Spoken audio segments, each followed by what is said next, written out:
my question is, did René Descartes make geometry hip and trigonometry modern? And we're going to answer that question at the end of this presentation. So let's start talking a little bit about his life. So he was born on March 31st, 1596, and he died February 11th, 1560.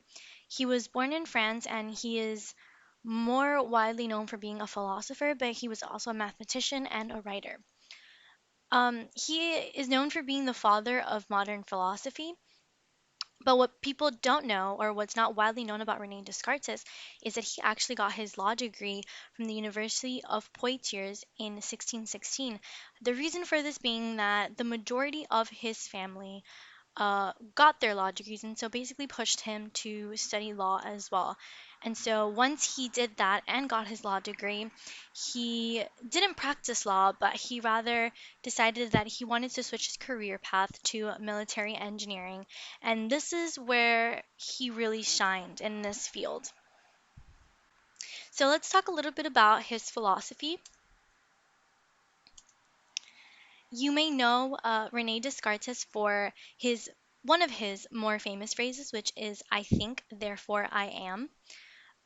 And his philosophy really was based around uh, the mind-body theory, which basically the mind-body theory proposes that the mind is separate from the body. What was interesting about him as a whole was that he was able to contribute immensely to various different fields. I mean, philosophy and the field of science are two separate fields, two completely different fields, and he was really able to shine in all of these fields. He was also a very avid writer. He wrote many works, and not just in the field of philosophy, but also in the field of science. He was able to do adequate and substantial scientific research. Um, he also argued the idea of there being a higher being, so sort of like God. Um, he saw existence as being perfect, and therefore he said that there had to have been a higher power or a God. And if you guys look to the right, we have this quote from René Descartes, and it says, "It is not enough to have a good mind. The main thing is to use it well." So he really, really emphasized this idea of mind-body dualism within his philosophy. René Descartes depicted how all these mathematical concepts, such as basic math, algebra, and geometry, could be combined to solve problems. So he basically started off with explaining the basics, such as adding, subtracting, multiplying, and dividing line segments. He also showed how to graphically determine roots of equations, but he prided himself in attempting to simplify geometry. And if you read his works, he really tries to sort of simplify the field of geometry and make it accessible or make it so everyone can understand it, which is really, really cool when you read his works.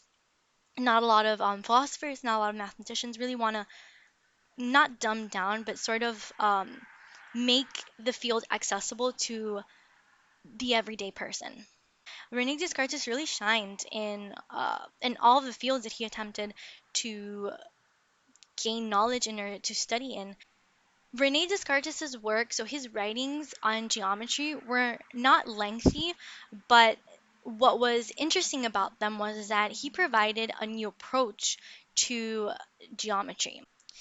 But Descartes' greatest contribution to math was analytical geometry. This was groundbreaking work. He was able to make connections between the fields of algebra and geometry, two fields which were previously separate. He was able to combine. Now we move on to the question: did Descartes make geometry hip and trigonometry modern? So I believe Descartes' work helped to simplify geometry and allowed other people to get a better grasp and understanding on the topic. I would say his life work was to simplify this for the regular person, so that everyone can understand. Um, his work was groundbreaking and allowed geometry to become modernized, paving the way for trigonometry. Um, he allowed for geometry to be looked at in a different way. His approach to math can be argued as being philosophical. It was a never before seen method, and a never before seen approach. He made a very significant contribution to the scientific process as well. Descartes rejected the idea that you could determine any given phenomena by utilizing logic alone. So, very in line with what we know today to be the scientific method. Um, so, formulating any conclusion cannot be done just simply by observing. You must observe it and experiment it and replicate it. Although he did not invent the scientific method, his ideologies are very in line with how we know the scientific process to work today.